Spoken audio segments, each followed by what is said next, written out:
This is The Week in Addiction Medicine, a podcast resource of timely news and top stories brought to you by the American Society of Addiction Medicine, ASAM.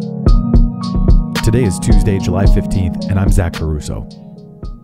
Our lead story this week is from JAMA Network Open and is titled Disparities in Treatment and Referral After an Opioid Overdose Among Emergency Department Patients.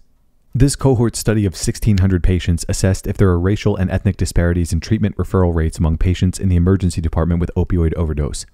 It found a statistically significant difference in the proportion of black patients who received an outpatient treatment referral compared with white patients.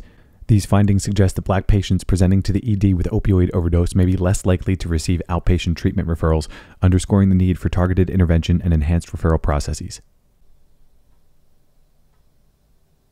A new article in Addiction is titled United States Trends in Non-Prescribed Use of Adderall and Ritalin, Population Assessment of Tobacco and Health Study Estimates from 2013 to 2022. Prescribing and dispensing of stimulants such as Adderall and Ritalin have increased significantly in the last several years, which may raise concerns about increased non-prescribed use. This study examines trends in non-prescribed use using the Population Assessment of Tobacco and Health, or PATH study, an ongoing annual survey of a nationally representational cohort from 2013 to 2022. Overall, there was no significant change in prevalence of past 12-month non-prescribed stimulant use. The authors did examine different age cohorts, and young adults aged 18 to 24 had much higher prevalence of non-prescribed use than other age groups. Of note, prevalence of use had declined in this age cohort in recent survey waves. Next is an article in Drug and Alcohol Dependence titled Pregnenolone Reduces Provoked Craving and Cocaine Use in Men and Women with Cocaine Use Disorder, a Pilot Trial. Pregnenolone is a precursor to neuroactive steroids, or NAS, that activate the GABA receptor. Chronic cocaine use decreases levels of these NAS, GABA receptor activity, and enhanced stress response. This study examined the effects of pregnenolone on cocaine craving and cocaine use.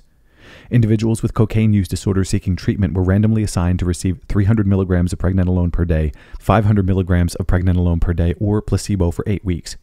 Stress-provoking imagery and cocaine cue imagery increased cocaine craving in the placebo group, but not in the 300 milligram and 500 milligram pregnenolone groups. The amount of cocaine use during the study was significantly less in the 300 milligram group compared to both the placebo group and the 500 milligram group.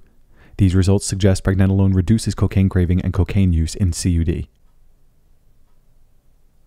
Next is a study in Drug and Alcohol Dependence titled Changes in Health-Related Quality of Life Following an Exercise Intervention for Alcohol Use Disorder, Secondary Analysis of a Randomized Controlled Trial, Fit for Change. Significant reductions in alcohol consumption, depression, and anxiety resulting from exercise were reported in the Fit for Change study of treatment for AUD.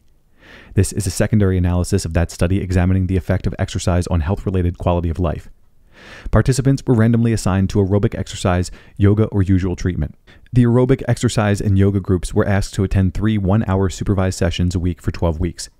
The mental health component of health-related quality of life increased from baseline to follow-up for both the aerobic exercise and yoga groups significantly more than for the usual treatment group. These effects were greatest for people with severe AUD. Our next article is in PLOS ONE and is titled In Utero Exposure to Electronic Cigarette Carriers Alters Craniofacial Morphology. The main constituents of the liquids used in electronic nicotine delivery systems, or ENDS, are generally propylene glycol, or PG, and vegetable glycerin, or VG. PG is known to increase the nicotine bioavailability, but also produces more carcinogenic byproducts, and thus some manufacturers have shifted to lower concentrations. In this study, authors used a mouse model to examine impact on in utero development of exposure to 2 formulations. 1, 30% PG, 70% VG, and 2, 50% PG and 50% VG. When compared to controls, there was a significant reduction in growth for the 30-70 exposed group, but no difference in the 50-50 group. These findings suggest that VG may not be safer than PG. Further, as these formulations did not contain nicotine, also suggest nicotine-free e-cigarettes are not benign. The authors suggest more research is needed on the individual components and mixtures used in ENDS. Next is a study in nutrition and diabetes titled Food Noise, Definition, Measurement, and Future Research Directions. Food noise is persistent thoughts about food that are perceived by the individual as being unwanted and/or dysphoric and may cause harm to the individual, including social, mental, and physical problems. Food noise is distinguished from routine food-related thoughts by its intensity and intrusiveness, resembling rumination. This article describes initial research developing the Roe Allison Indiana Durander Food Noise Inventory, or RAID-FN inventory, to measure food noise. It also outlines future areas of research including exploring the prevalence and physiological underpinnings of food noise, and the role of cultural and sociodemographic factors. The effects of GLP-1 receptor agonists on food noise, the potential role of food noise in weight management and metabolic health, understanding food noise's impact on health outcomes and quality of life, the stigma associated with food noise, and the potential influence of food noise on public health policies are discussed. Our next article is in the American Journal of Psychiatry and is titled Promising Opportunities to Intervene on Adolescent Substance Use. This editorial points to an article in the same issue of the American Journal of Psychiatry reporting that the Monitoring the Future study of 12th graders shows significant declines in the use of opioids, benzodiazepines, and stimulants between 2009 and 2022.